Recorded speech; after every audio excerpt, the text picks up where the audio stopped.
Mən Salman Babazadə, bakalavr təhsilimi Azərbaycan Dövlət Neft və Sənaye Universitetində neft-qaz qurğuları mühəndisliyi üzrə bitirmişəm. Magistr təhsilimi isə ADA Universitetində biznesin təşkili fakültəsində məzun olmuşam.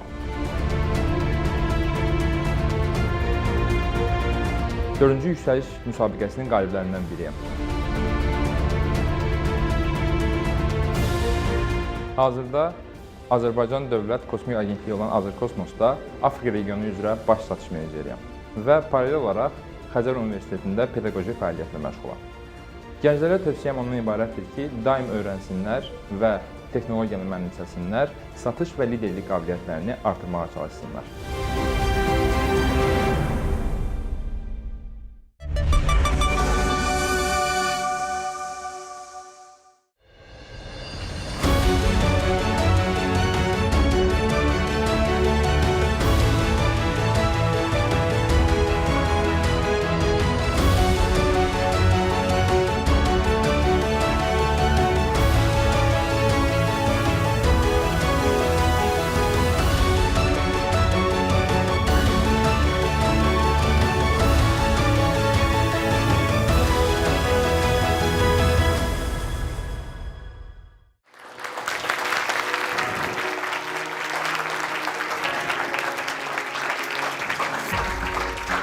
Hər kəsi salamlayıram, xoş gəlmişsiniz.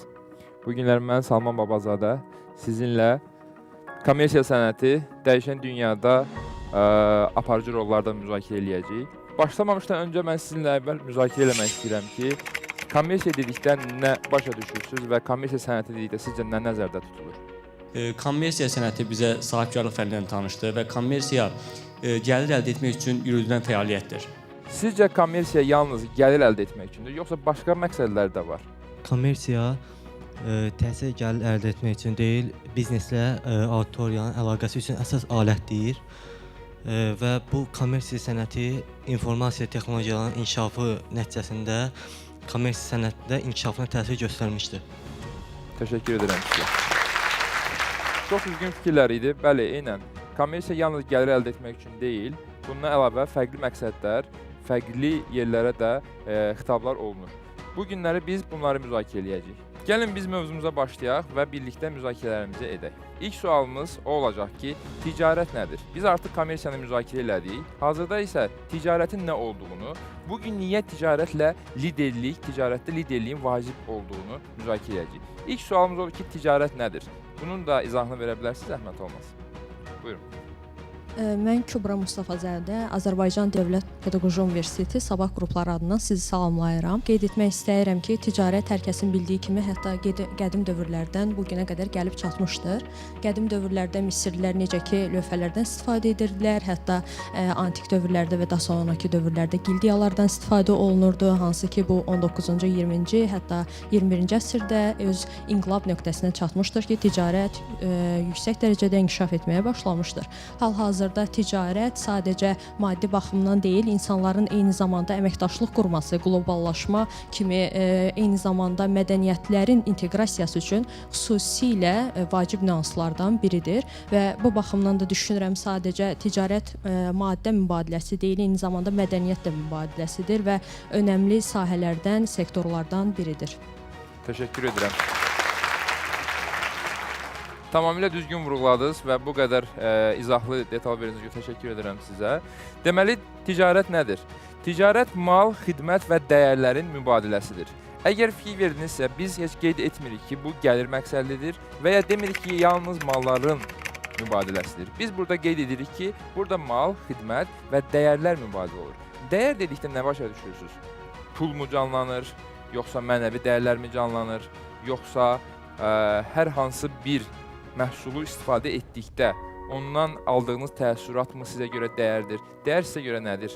Fikrimcə dəyər vacib, zərurilik deməkdir. Yəni bir malın ticarətdə vacibliyi, zəruriliyi anlamında başa düşürəm. Bəli, tamamilə doğru buyurursunuz və dəyər odur ki, biz bir məhsulu istifadə etdikdə, bir ticarət etdikdə, hər hansı bir əməlimizdə hansı dəyəri qatırıq? Dəyər qatmaq sözü elə dəyər sözündən gəlir. Yəni, dəyər dedikdə, məsəl üçün, hər hansı bir xidmətdən istifadə edə bilərsiniz, hər hansı bir məhsuldan istifadə edə bilərsiniz. Siz həmin məhsulu nəyə görə istifadə edirsiniz? Çünki həmin məhsul və ya həmin xidmət sizə nə isə qatır. O qatdığı şeyə biz dəyər deyirik. Məsəl üçün, bu günləri biz burada bu proqramda iştirak edirik. Bu proqramda nə üçün iştirak edirik? Bizə qatdığı şeyin adı nədir?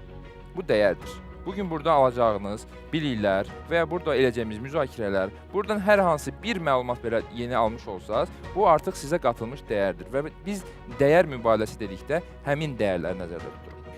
Ticarət həmişə dəyişən və yenilik tələb edən bir sahədir. Çünki biz əgər eyni məhsulu və ya eyni xidməti və ya eyni dəyərləri qorusaq və heç bir dəyişiklik etməsək, sizcə bizi bu uğura aparar, yoxsa hər hansı bir bariyerlə qarşılaşarıq? Nə fikirləşirsiniz bu barədə? Mənim gözümdə, yəni hal-hazırda dünya dəyişir, inkişaf edir və buna görə də əgər biz bir şeylərin üstünə yenilərini əlavə etməsək, inkişaf etməsək, bu döngüdən geri qalmış olarıq və bu da bizə əlavə heç nə qatmaz, əksinə bizi yəni olduğumuz yerdə saxlayar. Bu da bizə, yenə deyim, çox böyük bir şəkildə mənfi təsir edər. Təşəkkür edirəm. Çox sağ olun. Mənim fikrimcə, dəyişən dünyada ticarət davam etdirmək istəyiriksə biz, daima innovasiyalarımızı, strategiyalarımızı, istifadə etdiyimiz yolları inkişaf elətdirmək və dünya ilə ayaqlaşmalıyıq. Təşəkkür edirəm. Çox sağ olun. Buyurun. Fikrimcə, hər hansı bir şirkətin inkişafı üçün xüsusilə də innovasiyaları tərkibinə qatması çox vacibdir. Bu baxımdan da bunu sırf etmədiyi üçün bir çox şirkət və kompaniyalar geridə qalmış və zəmanə ilə ayaqlaşa bilməmişlər. Lakin özümüzün də gördüyümüz kimi, müşahidə etdiyimiz kimi, hansı şirkətlər ki, zəmanə ilə, innovasiya ilə ayaqlaşmışdır, onlar öz rəqiblərinə qalib gəlmiş və daha çox uğurlara nail olmuşdur. Çox sağ olun. Təşəkkür edirəm. Hər üç fikir əslində bizim elə bugün müzakirəmizin əsaslarıdır. Biz bu günləri rolları müzakirə eləyəcəyik və siz artıq bizim heç xəbərimiz olmadan, mən heç həmin mövzuya daxil olmadan, siz artıq rollar barədə müzakirə etməyə başladınız. Uzunmüddətli vizyon yaratmaq, bazar tendensiyalarını təhlil etmək və əsas qərarları vermək. Bu strateginin edəcəyi işdir. O, gələcəyi görməlidir. Bu liderdir və gələcəyi görür ki, gələcəkdə təxminən nələr baş verə bilər və bizim şirkət və ya mən şəxsən hansı qərarları verməliyəm ki, bu gələcəklə mən də ayaqlaşa bilim. İndi biz uğurlu liderlər bazar tendensiyalarını öncədən görərək riskləri idarə edir deyirik. Risk dedikdə nə ağlınıza gəlir? Sizcə strategiyada riskin payı nə qədərdir? Düşünürəm ki, risklər belədir ki, ticarətdə hansı ki, bir strategiya yaradıldı, bir plan quruldu, uzun müddətli və ya qısa müddətli. Ticarətin zaten qanunu budur, planlar qurulur və strategiya əsasında irəlilənir. Biz irəliləyən zaman bəzən elə bir boşluq buraxa bilərik ki, bu bizim liderliyimizdən asılıdır. Elə bir boşluq buraxa bilərik ki, sonda gəlib bu bizə müsbət təsir göstərməyə bilər. Məsələn, maliyyə resursu bizim düşündüyümüz böyük çaplı bir şeydir, halbuki əlimizdə olan maddiyyat isə çox aşağıdır. Bunun üçün artıq bizə risklər yaranır. Daha sonra lider və uğurlu lider arasında bir fərq var. Belə ki, uğurlu lider liderləri idarə edəcək bir şəxsdir və liderləri idarə edəcək şəxsləri yetişdirir. Və buna görə belə deyim də sizə, lider bazarı bilir, uğurlu lider bazarı bilir, bazarın tələbatlarını bilir. Lakin elə liderlər var ki, sadəcə ənənələrə uyğun gedərək yenə müflisləşir, yenə batır. Təşəkkür edirəm, çox sağ olun. Buyurun. Ticarətdə hər zaman, hətta sadəcə ticarətdə deyil, hər sahədə hər zaman risklər var və uğurlu bir lider düzgün bir strategiya ilə bu risklərdən çıxmağa bacara bilər. Ona görə uğurlu bir lideri formalaşdıran ən böyük şey elə risklərdir. Təşəkkür edirəm. Çox sağ olun dəyərli fikirlərinizə görə. Risk çox xüsusi bir mövzudur. Risklər bəzən şirkətlərin süqutuna gətirə bilir, bəzən şəxslərin uğursuzluğuna gətirə bilir, bəzən isə əksinə götürdüyünüz risk sizi çox uğurlu edə bilir və həmin riskin geri dönüşü çox yüksək ola bilir. Bəs biz bunu necə ölçə bilirik? Biz ilk öncə həm şəxsi, həm də şirkət olaraq risk iştahımızı bilməliyik. Risk iştahı dedikdə biz nə qədər risk götürə bilirik? Məsəl üçün, gəlin bir maliyyə üzərindən gedək. Məsəl üçün, mənim 100.000 manat vəsaitim var, hansı ki, mən investisiya eləmək istəyirəm. Və investisiya eləmək istədiyim sahə riskli sahədir. Mən hal-hazırda qərar verməliyəm. Bu 100.000 AZN-dən mən nə qədərini risk edə bilirəm, nə qədərini itirməyə razıyam.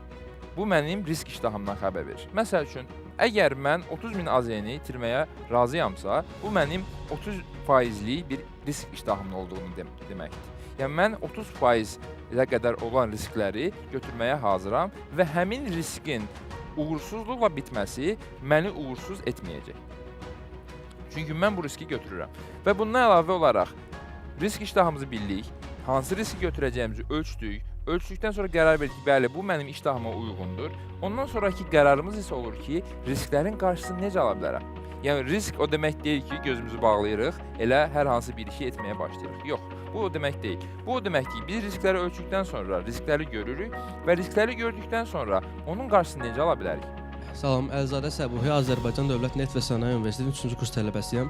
Əvvəl onu demək istəyirəm ki, riskin qarşısını tamamilə almaq mümkün deyil. Çünki risk gələcəklə bağlı bir termindir və gələcəkdə nə olacağını heç kim bilə bilməz.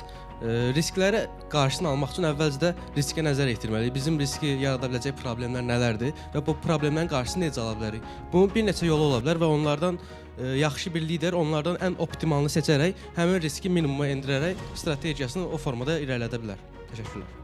Təşəkkür edirəm, çox sağ olun. Bəli, biz başa düşürük ki, biz riskin nə olduğunu və onu necə ölçə biləcəyimizi də artıq başa düşürük.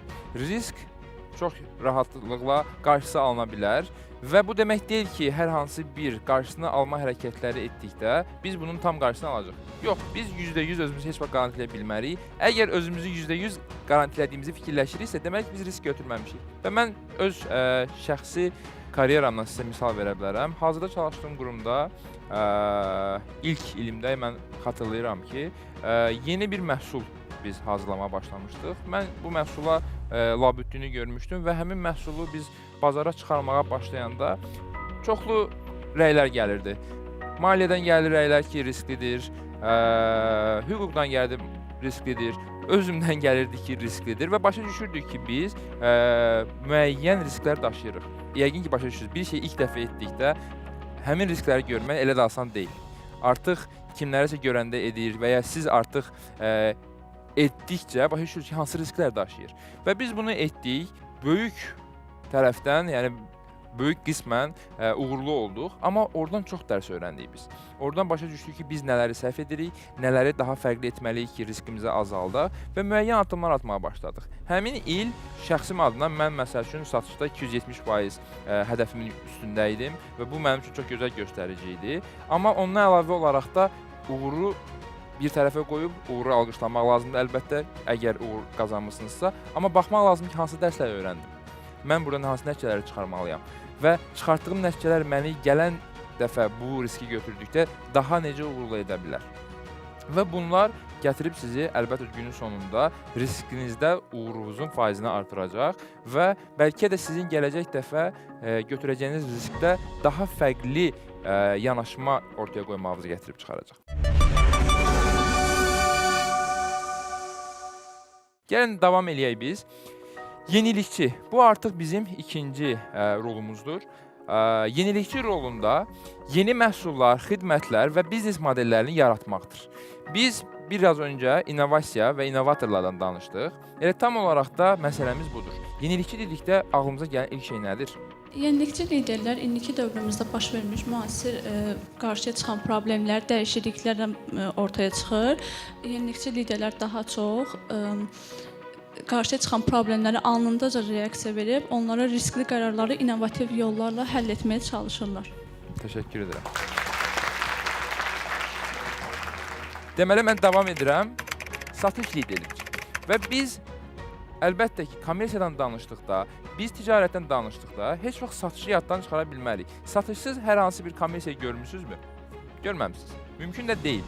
Biz ya xidmət sata bilərik, ya bir məhsul sata bilərik və ya biraz öncə qeyd etdiyimiz kimi dəyər sata bilərik. Bunların hər biri bizə bir gəlir mənbəyidir və biz bu gəlir mənbəyini necə əldə edə bilərik və hansı yollarla bunu artıra bilərik? Bunu kim fikirləşir? Satış lideri. Satış lideri dediyimiz müştəri münasibətlərini qurmaq, bazarı anlamaq və gəlir gətirmək deməkdir. Siz satış dedikdə nə başa düşürsünüz? Satış lideri dedikdə mənim ağlıma gələn ən əsas məsələlərdən biri biznes və ticarət dedikdə ən əsas məsələ auditoriyaya düzgün xitab eləmək və qarşı tərəfin problemlərini, tələbatını anlamaqdır. Və satış lideri də burada insan resursu olan hissəsini, problemini haradan qaldırır ki, qarşı tərəfin xitab elədiyi auditoriyanın problemlərini, istəklərini başa düşüb onlara uyğun bir şəkildə ya satış strategiyası, ya məhsul strategiyası və yaxud məhsulun özünü formalaşdıra bilər və bu da onu uğurlu satış lideri eləyər.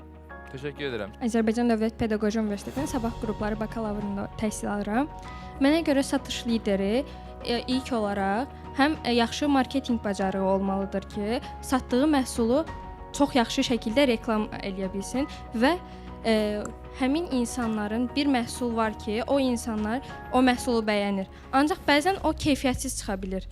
Və düzgün satış lideri həmin məhsulu daha keyfiyyətli şəkildə və uyğun qiymətdə insanları daha yaxşı bazara çıxara bilir və insanlar ona maraq yaradır. Ticarətin gələcəyi və əsas nəticələr. Biz burada 2 sual verdik. Ticarətin gələcəyi necə görünəcək? Bu barədə mən sizə rəy bildirmək istəyirəm ki, mən 3 hissəyə bunu ayırmışam. 1. Süni intellektlə idarə olunan ticarət. Süni intellektlə artıq bizneslər bəzi proseslərini avtomatlaşdırmağa başlayıblar. Onlar öz analizlərini və bunun nəticələrini artıq süni intellektlə edirlər. Süni intellekt fikir versəz, çox sahələrə artıq inteqrasiya olunub. Bu inteqrasiya nə üçündür? Əlbəttə bizə dəyər qatmaq üçün, özlərinin proseslərini avtomatlaşdırmaq üçün, qatdıqları dəyəri artırmaq üçün və əsas olaraq da səmərəliliyi artırmaq üçün. Süni intellekt bizə icazə verir ki, biz öz müştərilərimizin psixologiyasını daha dərindən analiz edə bilək, onlara hansı məhsulun lazım olduğuna qərar verə bilək və bu qərarı verdikdən sonra onlara bu satış strategiyasını necə yaradaq, bunları bizə süni intellekt analiz edə bilir və deyə bilir. Bu artıq birinci punktumuz idi. İkinci isə etik biznes və dayanıqlı inkişaf. Mən burada etik biznes və dayanıqlı inkişaf dedikdə hər şeyi, müştərilərini, öz işçilərini əmək tərəfdən nəzərə alınan şirkət nəzərdə tuturuq. Artıq şirkətlərin dünya trendi bu üzrədir. Onlar etik biznes qurmağa çalışırlar. Onlar öz işçiləri üçün, öz müştəriləri üçün tam şəffaf bir ortam yaratmağa çalışırlar və həmin ortamda çalışırlar ki, öz işçiləri hər şeydən xəbərdar olsun və onlar heç bir ədalətsizlik olduğunu fikirləşməsinlər. Digər isə dayanıqlı inkişaf. Dayanıqlı inkişaf dedikdə biz ekoloji fəaliyyətlərini nəzərdə tuturuq. Artıq şirkətlər yalnız gəlir üçün yox, həm də ekoloji fəaliyyətləri var. Onlar sosial məsuliyyət daşıdıqlarının fərqindədirlər və onlar karbon izlərini azaltmağa çalışırlar. Onlar çalışırlar ki, bərpa olunan enerjidən istifadə etsinlər və son olaraq onlar çalışırlar ki, tullantısız texnologiyalara üstünlük verib artırsınlar. Bu artıq yeni dünyaya bizim necə adapt elədiyimizi göstərir. Sonuncu isə qlobal rəqəmsal transformasiyadır. Bildiyiniz kimi e-ticarət, süni intellekt və bundan əlavə olaraq rəqəmsal transformasiyalar bizi qlobal dünyaya çıxarmağa, balaca biznes belə olsaq, biz necə dünyada qloballaşa bilərik? Balaca şirkət olaraq, məsəl üçün, bu Azərbaycan kimi inkişafda olan ölkələrə çox böyük töhfədir. Çünki biz həmin qloballaşma sayəsində, rəqəmsal transformasiya sayəsində özümüzü digər bir ölkədə, bizdən çox-çox uzaq ölkələrdə çox rahat fəaliyyət göstərə bilərik. Mənim sizə son tövsiyələrim var, həmin tövsiyələri mən sizə bildirmək istəyirəm. Daha sonra mən sizə kitabları deyəcəm ki, hansı kitabları mən sizə oxumanızı istəyərəm və sonra biz hədiyyələrimizlə günümüzü tamamlayacağıq. Mənim sizə gənclər üçün tövsiyələrim odur ki, daim öyrənmək və yeniliyə açıq olmaq. Bu çox önəmli meyardır və əgər siz fikirləşirsinizsə ki, yeniliyə açıq deyilsiniz və ya öyrənmək sizin üçün gecdir, bu çox səhv fikirdir. Birincisi, öyrənməyin heç bir yaşı yoxdur. Yəni, bunu yəqin çox eşitmişsiniz, amma məndən də eşidin. Yeniliyə açıq olmaq demək deyil ki, hər şeyi sınamaq, hər gördüyünüz təzəliyə baxmaq ki, hə, bunu elm və s. deyil. Onu əlbəttə ölçməlisiniz, baxmalısınız, sizə nə qədər uyğundur həmin yenilik, siz bu üzrə nə edə bilərsiniz, öyrənə bilərsinizmi? Məsəl üçün, artıq elə bir dövrdə yaşayırıq, texnologiya sürətli inkişaf edir. Əgər sizin bu günləri 50 yaşınız varsa, bunu sadəcə yaş olaraq qeyd edirəm, və ola bilər ki, 20 yaşında olan biri sosial mediadan sizdən daha yaxşı bilə bilər. Çünki həm onun yaşı icazə verir ki, daha çox onu istifadə eləsin, həm də bu icazə verir ki, onlar daha çox fəaliyyətdə olsunlar bu üzrə. Amma bu demək deyil ki, siz öyrənə bilməzsiniz, bu demək deyil ki, siz yeniliyə bağlı olmalısınız. Son olaraq, mən demək istəyirəm ki, ticarət təkcə əməliyyat deyil, strategiya, yenilik və liderlik sənətidir. Mən sizə 2 kitab məsləhət görürəm, sonra isə artıq biz yekunlaşdırırıq hədiyyələrlə. Mən sizə 2 kitab məsləhət görürəm. Biri Simon Sinek'in Start with Why. Niyələrlə günə başlamaq. Bu kitabı mən sizə məsləhət görürəm. Burada biz böyük liderlərin insanları və biznesləri hərəkətə keçməyə necə həvəsləndirdiyindən danışır. Bu çox gözəl kitabdır və bayaq sizə verdiyim tövsiyələri tam da dəstəkləyir. İkinci isə The Challenger Sale, Matthew Dixon və Brent Adams'ın kitabıdır. Burada siz necə təkidçi satış adamı ola bilərsiniz. Bu yalnız satış adamları üçün deyil. Necə təkidçi satış adamı ola bilərsiniz. Bundan danışır və bu üzrə sizə məsləhətlərini verir. Təşəkkür edirəm.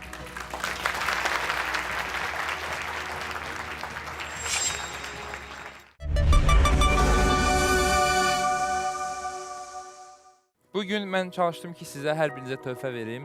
Ümid edirəm ki, bir şeylər öyrənə bildik. Əlbəttə, könül istər ki, daha çox vaxtımız olsun, daha çox müzakirə edək. Amma əminəm ki, mən və həmkarlarım həmişə bunu hər həftə bunu etməyə çalışırıq. Balaca bir bilik verə bildimsə və ya balaca bir nəsə qığılcım yarada bildim sizdən, nə gözəl. Mən istəyərdim ki, sonradan utanan amma əvvəl çox aktiv olan sizi dəvət edeyim.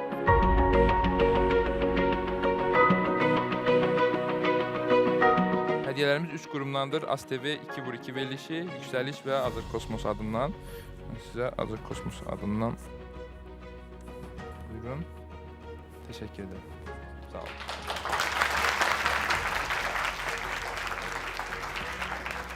Mən sizi dəvət eləmək istəyərdim.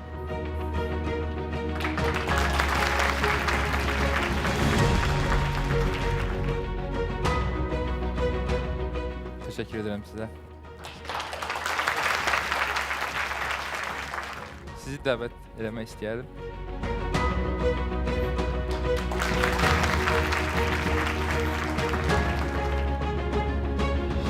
Təşəkkürlər, çox sağ olun. Təşəkkürlər. Sizi dəvət eləmək istəyərdim, zəhmət olmasa.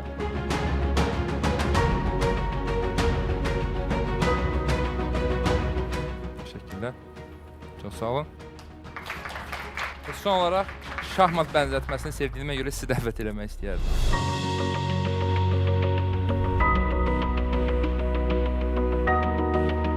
Təşəkkürlər, çox sağ olun. Tamaşaçılara və sizlərə hər birinizə uğurlar arzu edirəm. Ümid edirəm ki, bugün nələrsə öyrənə bildik. Hər birinizin fəaliyyətində, ticarətində və kommersiya fəaliyyətində uğurlar. Çox sağ olun.